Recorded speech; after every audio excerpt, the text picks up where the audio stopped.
James Archibald Hope's The Military Memoirs of an Infantry Officer offers a vivid account of his experiences in the British Army during the Napoleonic Wars. Hope shares insights into battles, soldier life, and the camaraderie of the infantry, providing a first-hand glimpse into the challenges and resilience of military service. These are his words. Let's begin. We remained quietly cantoned in Almendralejo from the 13th of April to the 11th of May. At daybreak on the 12th, the 13th Light Dragoons, 1 Brigade of Artillery, the 28th, 34th, 50th, 71st and 92nd British Infantry, the 6th and 18th Portuguese Infantry, the 6th Caçadores, and 2 companies of the 60th Rifle Battalion moved from Almendralejo towards Almaraz to break a link or two of the enemy's chain of communication between the French army under Marmont and that of the south commanded by Soult. That evening we encamped about a mile from Mérida on the left bank of the Guadiana. The arches of the bridge, which had been destroyed during the siege of Badajoz, were temporarily restored, and the infantry crossed the river by the bridge on the 13th. The rest of the troops, including the baggage, crossed by a ford above it. In the evening we halted at St. Pedro. The next morning we advanced to Villa Mazzia, and on the 15th we entered Truxillo. At 11 o'clock that same evening, we proceeded to our alarm post and soon moved off towards Almaraz. By sunrise, our main body was concealed in a wood 3 leagues ahead, so the enemy neither saw our persons nor our arms. We cooked, and the men chosen to lead the storming party got a workout, running up ladders placed against the front of an old stone bridge. When one of the group, a jovial ensign, later complained about stiff joints, a friend teased him, saying, "Be thankful if your limbs aren't stiffer tomorrow. Today's soreness is only a down payment for what you, as a member of the Forlorn Club, can expect by daylight tomorrow." As a married man, the joke didn't go down well with the ensign. There were 3 distinct points of attack, so the troops were divided into 3 columns. The left column, consisting of the 28th and 34th Regiments and the 6th Portuguese Caçadores, was placed under the command of Lieutenant General Tilson Chown, who had recently assumed command of the 2nd Division. The centre, commanded by Major General Long, was composed of the 13th Light Dragoons, the 6th and 18th Portuguese Infantry. The right column, led by Major General Howard, included the 50th, 71st and 92nd Regiments, along with 1 company of the 60th Rifles. Each column was provided with scaling ladders. The right column's target was the works defending a pontoon bridge that the French had thrown over the Tagus near Almaraz. It was protected by a tête de pont on the left bank, which was fairly well entrenched. Above this, on a height, the bridge was further defended by Fort Napoleon, which mounted 10 guns. On the right bank, another fort, named Ragusa, mounted 8 guns. 4 miles from the bridge, the road from Truxillo ran through the pass of Mirabete, where the enemy had another fort that swept the Truxillo road and its zigzag turns. The centre column was ordered to attack this point. Atop a rugged peak hundreds of feet above, an old convent had been converted into a fort, grandly called the Castle of Mirabete. Capturing this formidable little fortress was the task of the left column. On the evening of the 16th of May, the entire force moved from their bivouac behind Jarachejo at around 8 o'clock, advancing towards the enemy. Night marches are often fraught with unexpected difficulties, especially when crossroads or challenging passes complicate the route. Such was our misfortune that night. A serious obstacle delayed the right column by 5 miles, and when the hour for the assault arrived, the column was still far from its objective. Under these circumstances, Sir Rowland Hill halted the right column on a ridge overlooking the Tagus Valley and ordered the other columns to withdraw from under the guns of Mirabete. With no road available to move artillery across the enemy-held hills, Sir Rowland Hill faced 2 poor options: either capture the works at the pass to allow artillery passage or attack the bridge and forts by escalade without artillery support. He chose the latter. On the 17th and 18th, we reconnoitred the road from our camp to the bridge. The path was scarcely better than a sheep trail, narrow and treacherous, allowing only one man at a time to pass in some places.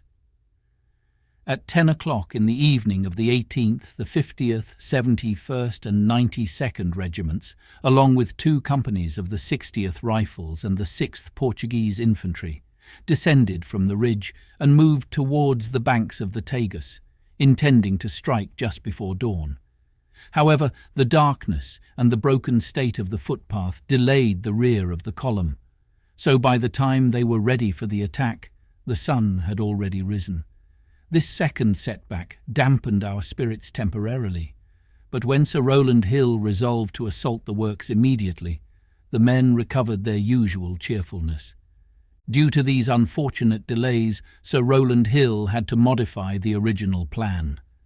The detachment was divided into 3 columns.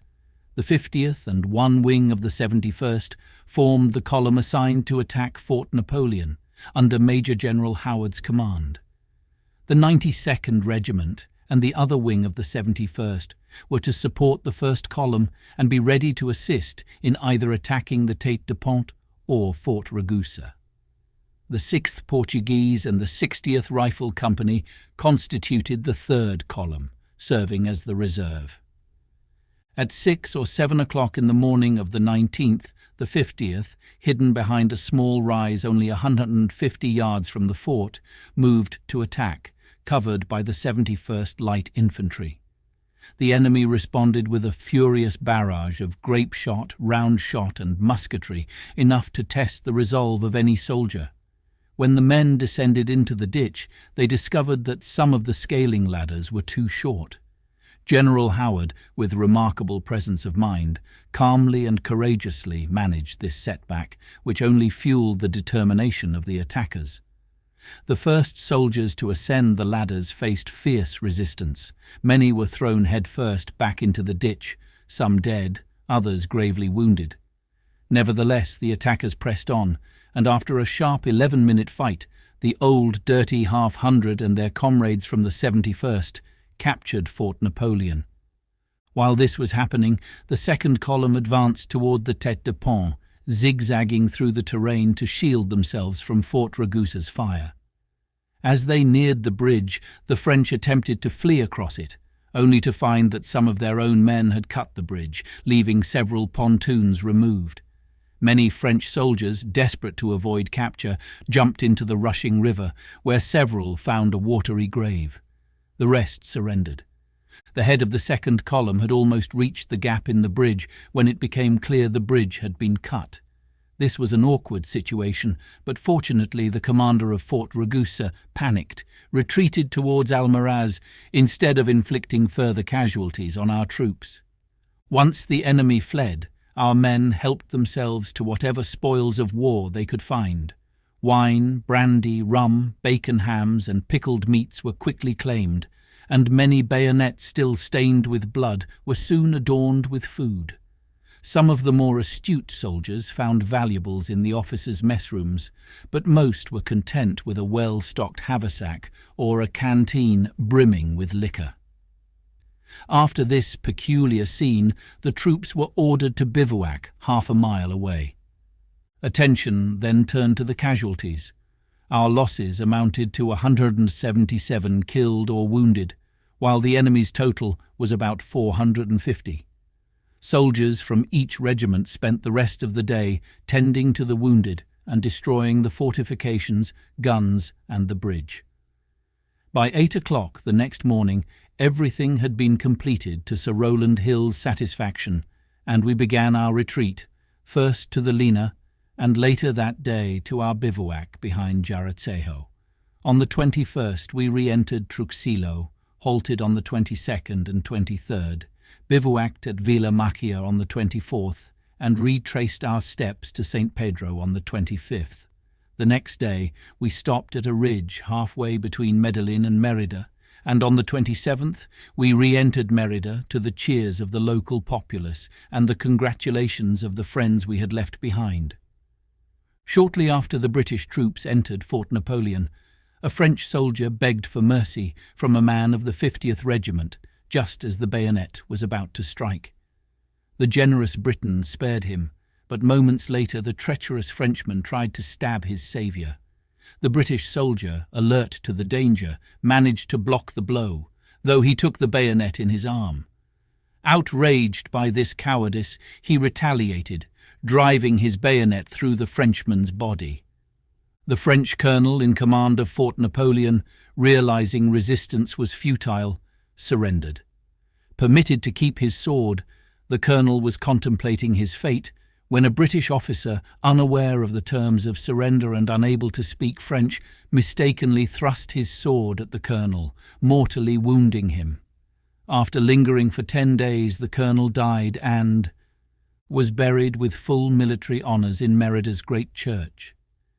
The destruction of the enemy's fortifications at Fort Ragusa was carried out by Lieutenant Thiele of the German artillery. He had everything prepared and was about to light the fuse when the delay in the explosion led him to investigate. Tragically, the fort detonated just as he entered, killing him instantly. Amid the aftermath of battle, I saw a soldier from the 50th weeping quietly over the body of his brother, who had been one of 3 brothers to die for their country. The man had been trying to dig a grave using only his fingers and bayonet. Though his task was heartbreaking, I was moved to see him succeed in burying his beloved brother. After re-entering Truxillo, the townspeople prepared a grand bullfight to honour the British forces, marking their gratitude for the victory at Almaraz. The market square was the chosen venue, and each street leading into it was barricaded with wagons and carts to prevent the bulls from escaping. The men participating entered with pikes and cloaks, taking their positions as one bull after another was released into the arena. The bulls, bewildered and enraged, were tormented by the men, and the spectacle continued until the animals were exhausted. The savage nature of the event may be celebrated by Spaniards of all classes, but I suspect very few of my countrymen, especially the women, would find any pleasure in such cruelty. After spending the 4th of June in a manner worthy of the day, we took leave of Merida for the last time at 1 o'clock in the morning of the 5th and marched to Almendralejo. A few days later, intelligence was received that Marshal Soult intended to pay us a visit. Sir Rowland Hill, deeming it prudent to concentrate his little army at a more advanced point, ordered the entire infantry to move forward to Zafra, Los Santos, and Sancho Perez on the 12th and 13th. On the 11th of June, a severe, gallant but unfortunate action was fought near Lera between the French cavalry under General Lallemand and our heavy dragoons commanded by General Slade. In the early stages of the conflict, our troops were victorious, but for some unfortunate reason they were ultimately beaten back with great losses, including all the prisoners they had previously taken from the enemy. I shall not affirm who was responsible for this defeat, but it was reported that Sir Rowland Hill was highly displeased with the outcome. This disastrous affair cast a deep gloom over every battalion in the division, but it was fortunately short-lived. On the 12th, Sir Rowland Hill received intelligence that the men General Slade had lost the previous day were being held in the village of Maguila under a light guard. He immediately dispatched 50 heavy cavalry, led by Lieutenant Strenuitz, to recapture them. This was exactly the kind of mission for Strenuitz, who often said he was so fond of to fight, and that he was sure to be killed in battle some day. Though they were unsuccessful in their primary mission, they encountered a detachment of 80 French cavalry. Despite being outnumbered, the British attacked, and after a sharp skirmish, defeated them, killing or wounding many and taking 20 prisoners. This victory re-established the superiority of our heavy cavalry over that of the enemy. As the enemy's cavalry in front of Lerena received reinforcements and their movements suggested an intention to attack, the Allied cavalry withdrew from Lorena on the 14th of June. The 50th and 92nd Regiments retreated from Sancho Perez to Los Santos on the 16th, and at sunset the following evening the entire corps moved towards Santa Martha, where we halted at sunrise on the 18th. On the 19th we resumed our withdrawal and marched to a wooded area about 1.5 miles in front of Albuera, encamping on the right bank of the little river of that name. There, on the 20th, we were joined by the 5th, 17th and 22nd Portuguese regiments of the line, along with 1 battalion of caçadores, bringing our force to over 21,000 men.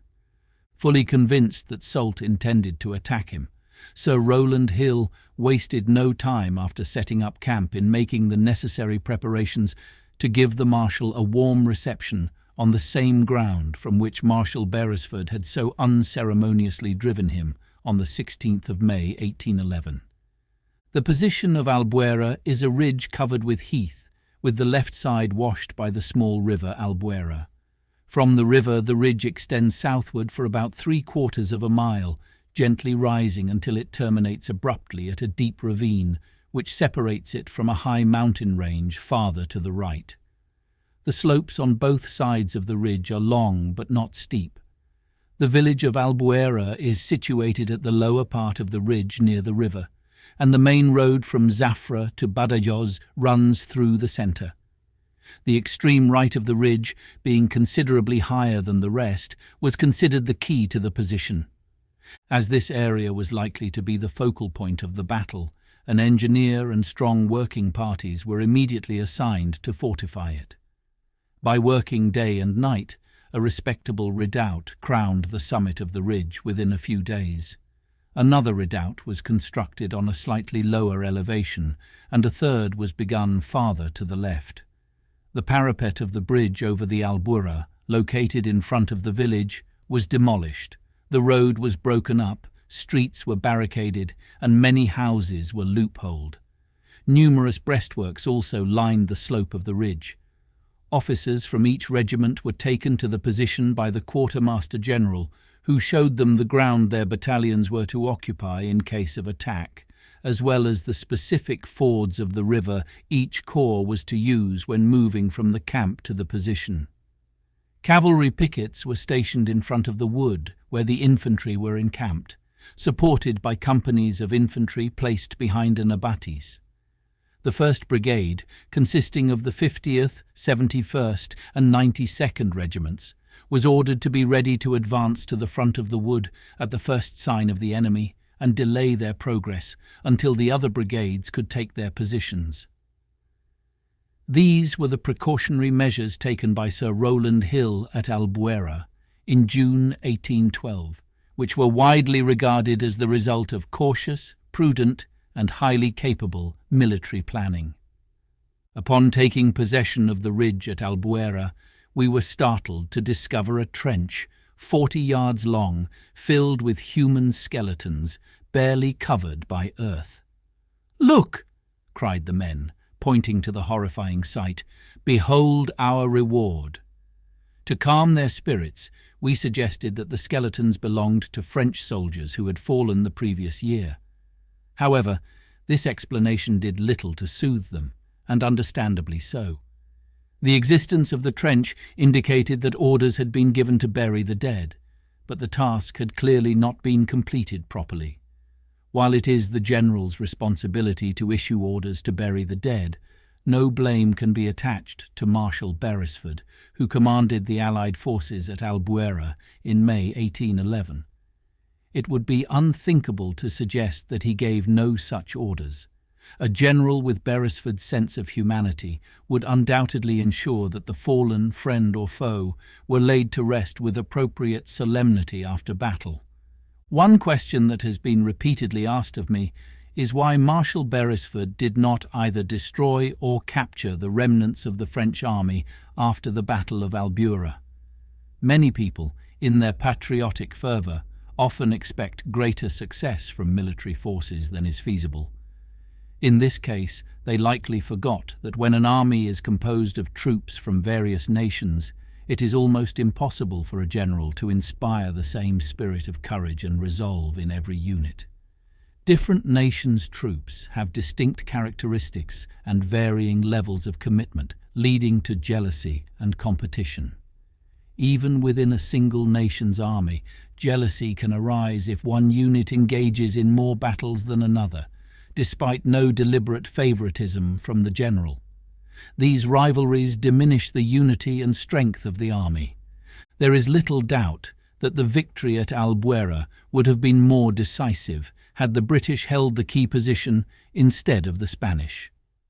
The heavy British losses came not from defending their own ground, but from retaking the position the Spaniards had surrendered too easily.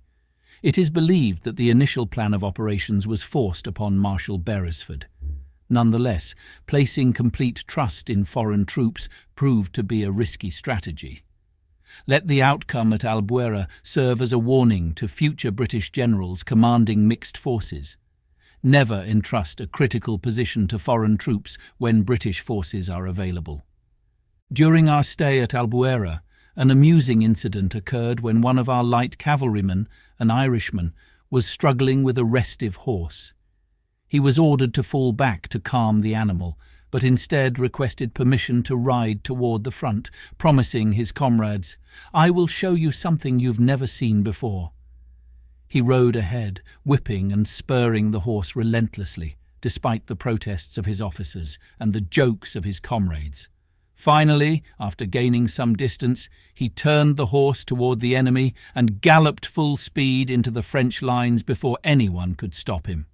For 10 days, the enemy caused us little trouble, but on the morning of the 30th, their cavalry approached our advanced posts, seemingly ready for battle. Our brigade had been preparing breakfast when the alarm was raised, and we quickly abandoned our camp kettles to confront the enemy. After waiting for 2 hours, we learned that the enemy had withdrawn, and we were permitted to return to camp. Unfortunately, just as we were about to enjoy our delayed meal, another alarm sent us rushing to the front again, leaving our dinner behind. The Spanish cavalry fared worse than we did. Not only did they lose their breakfast and dinner, but several of their number lost their lives in a skirmish with the enemy. Despite initial success, they advanced too far and fell into an ambush, suffering heavy losses. The Conde de Villamur and his cavalry fought bravely on this occasion. Realizing that the enemy was only delaying us to cover their main army's withdrawal, Sir Rowland Hill abandoned the defensive and took the offensive on the 1st of July. We moved in one column and reached Santa Martha by the afternoon, where we encamped. The following day, we advanced in 2 columns. General Long's brigade of British and Portuguese cavalry, along with the 1st Brigade of Infantry, was placed under Sir William Erskine and moved against the enemy at Villa Alba. The rest of the corps advanced towards Zafra under Lieutenant General Tilson Chown. The whole force left Santa Martha around 9 o'clock in the morning.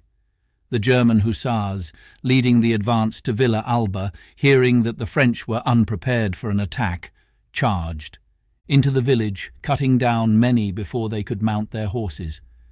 The outcome could have been more decisive, but the Portuguese cavalry, despite the efforts of their officers, did not participate in the fight until the moment had passed. Eventually, the hussars, reinforced by the British light dragoons, drove the enemy from the village. We then crossed the Guadalquivir River, moved a few miles up its right bank, and bivouacked under arms. In the evening, as we were preparing to move to another location, the enemy fired upon us from an opposite height. Our artillery responded, and the 71st Light Infantry crossed the river to secure a nearby height. After an exchange of cannon fire, the French withdrew, and we tended to our wounded artillerymen and Portuguese infantry. In one engagement at Villa Alba, a German hussar fought a skilled French dragoon, and after a lengthy duel, mortally wounded him. Another Frenchman, seeing his comrade fall, attacked the German, leading to another fierce fight. A third Frenchman intervened and struck down the German just as the latter delivered a fatal blow to his second opponent. On the 3rd of July, we left the Guardasia, marched 2 leagues through difficult terrain, and bivouacked near the road from Santa Martha to Zafra. The next day, we advanced to Los Santos, where we bivouacked, and at sunset, we resumed our march, reaching Benvenida at sunrise on the 5th. On the 6th, we marched into Llerena. As we passed a convent in the suburbs, the nuns cheered us from behind the grated windows of their cells, waving handkerchiefs until we were out of sight. The nuns' joy may have been sincere, but according to the gossip in neighbouring towns, the people of Llerena had little regard for us. The enemy, having shown an unwillingness to retire from Belenga, prompted Sir Rowland Hill to march with his entire corps from Llerena on the 8th of July to dislodge them. The infantry, led by the Spanish cavalry under the Conde de Pen-Villamur, moved directly towards Belenga, while the British cavalry took a more circuitous route to the left, intending to strike the right wing of the French forces positioned in front of the town. 6 miles from Llerena, the Spaniards encountered the enemy's advanced pickets, which they attacked and drove back in good form. The terrain being favourable for cavalry, the French retreated in extended order, pursued by their opponents, who engaged them in a fine skirmish until the French rejoined their forces on a height in front of Belenga. With the forces now more evenly matched, the Spaniards proceeded more cautiously, while the infantry continued to advance at the usual pace to reach a predetermined point in time for the British cavalry's planned attack. As we approached the height where the French cavalry was positioned, they withdrew, crossed a deep ravine, and took up a new position on an opposing ridge. The town of Belenga, lying between the 2 ridges and slightly to our left, was still in the hands of the enemy, but was quickly evacuated when the French saw their companions retreating across the valley. To hinder the French and delay their retreat until our cavalry could arrive, the artillery was ordered to open fire on their columns, while the infantry closed up behind.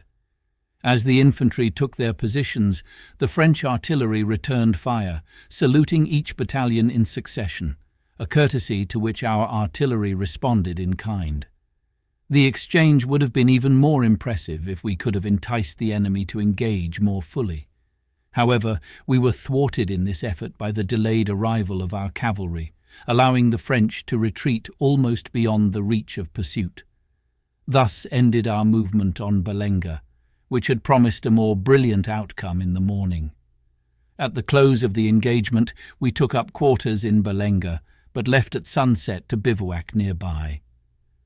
Early the following morning, we began the march back to Llerena.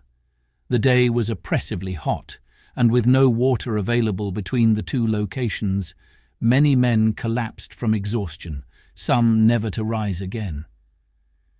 Towards the end of the march, my thirst became so unbearable that I had to lie down about a quarter of a mile from Llerena. I might have remained there indefinitely had not a soldier offered me a mouthful of muddy water, the only liquid any of them had, which revived me enough to join my comrades in town. On the 18th of July, we bade farewell to Llerena and moved to Benvenida.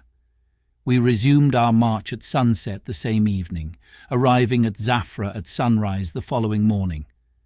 Just an hour before our battalion left Benvenida, the wife of a private soldier in the 3rd Company gave birth to twin boys. When the astonished father was presented with his 2 new sons, he exclaimed in despair, "God preserve me, Betty Watt! What can I do with them?" On the day we returned to Zafra, an officer was assigned 3 inhabited and 4 uninhabited houses for his company's use. The uninhabited ones lacked doors and windows, and the floors were filthy. Despite this, the acting captain selfishly claimed the best house for himself and refused to share it with the other officers. As a result, the remaining officers had to occupy one large house that could have accommodated the entire company, while only 6 men found shelter in the smaller one. This selfish behaviour earned the officer a degree of scorn that he could never shake off. This illustrates the importance of fairness in the distribution of quarters. Officers should always prioritise the comfort of their non-commissioned officers and soldiers over their own. For those new to quartering troops on foreign service, here's a useful tip. When an officer takes possession of the houses for his company, he should inspect the quarters with a sergeant, who should pace out each room and note its size in square yards, using his stride as a yardstick. The officer can then divide the total space by the number of men in the company to determine the amount of space each soldier is entitled to. On the morning of the 28th of July, as we entered the square of Zafra, we were met with the Marquis of Almeida rushing about and loudly offering to bet 30 doubloons to 1 that his information was true. We initially feared the nobleman had gone mad, but it turned out that he had heard from a stranger about a major battle fought near Salamanca on the 22nd of July between Lord Wellington and Marshal Marmont, in which the latter had been utterly defeated. Though few believed the story at first, the Marquis insisted on its accuracy. When the official dispatch arrived the next morning confirming the news, the stranger was rewarded for his patriotic act of bringing the news. French forces around Hornachos had been reinforced to such a degree that our general became concerned for the safety of our cavalry stationed at Villafranca. Consequently, the 1st and 2nd Brigades of Infantry left Zafra shortly before midnight on the 28th of July, arriving at Villafranca by 8 a.m. the next day. Along the way, Sir Rowland Hill shared the uplifting news from Lord Wellington, which was met with cheers from the men. That evening, the troops were treated to a double allowance of grog to toast Lord Wellington and his gallant officers. With Villafranca quiet, we left on the 31st and moved to Fuente del Maestre. Early the next morning, General Lallemande attacked our cavalry in front of Villafranca, and our brigade was ordered to assist. After some back-and-forth movement under the hot sun, we arrived in Villafranca, only to endure 3 hours of roasting in the streets before quarters were finally assigned. Our situation in Villafranca was far from comfortable, with small, poorly ventilated rooms and oppressive heat. Many of us were crammed into quarters unfit even for animals. Every evening, a detachment of 5 infantry companies was sent 2 miles forward to support the cavalry and infantry pickets. One night, when the right wing of the 92nd Regiment under Colonel Cameron was on this duty, they were startled by a burst of fire in the direction of Villafranca. Convinced that the French had bypassed our pickets, Colonel Cameron took defensive measures and sent an officer to gather information. After an anxious hour and a half, the officer returned with a message from Sir William Erskine, assuring us that the firing had come from the townspeople who were celebrating their liberation from despotism. The following morning, the enemy, perhaps curious about the previous night's commotion, attacked our cavalry, capturing 3 of the heavy brigade. This reminded us that there is little pleasure in life unaccompanied by a share of its hardships. At dawn on the 28th of August, we left Villafranca and moved towards Llerena. The 1st Brigade occupied Usagre and rejoined the other brigades the next day near Villa Garcia. On the 30th, instead of heading directly to Llerena as expected, we veered left and encamped near Lera. The next day we entered El Campillo, leaving at sunset to bivouac nearby.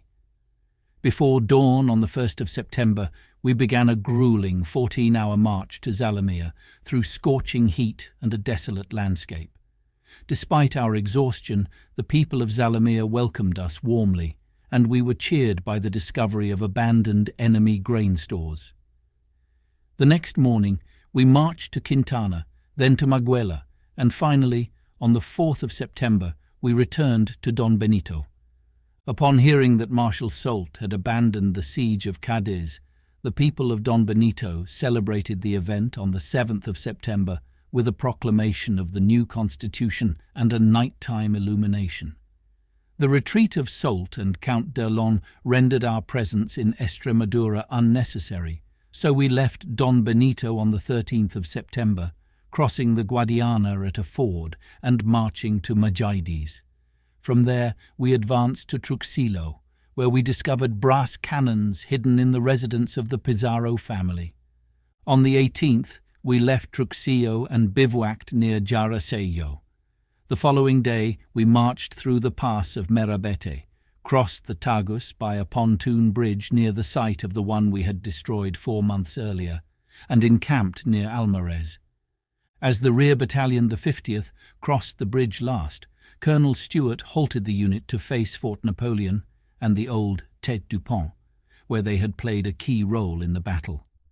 At a signal, the entire battalion gave 3 cheers, while the band played God Save the King. This display of pride was met with great enthusiasm, and the battalion followed their comrades, marching to the tunes of the Downfall of Paris and the British Grenadiers. Colonel Stewart's act of recognizing his men's bravery was exemplary, as such displays of appreciation inspire soldiers to greater courage in future battles. We continued our march, passing through several towns and receiving warm receptions at every stop. At Talavera, the people's praise for Lord Wellington and Sir Rowland Hill was overwhelming. The latter's defence of the key position in the Battle of Talavera earned him a lasting place in the hearts of the Spanish people. We then moved on to Toledo, where we were welcomed with great fanfare, including an impressive illumination in honour of the first British troops to enter the city. Toledo, once the capital of Spain, is rich in history, and we found the city's medieval streets and famous sword-making tradition fascinating. By the 1st of October we had moved to Aranjuez. Our journey continued with many adventures, and despite the hardships, we found moments of joy and camaraderie as we travelled through the war-torn landscapes of Spain. That concludes the 5th part of the story. Thank you very much for listening. Please subscribe for more episodes and leave a comment.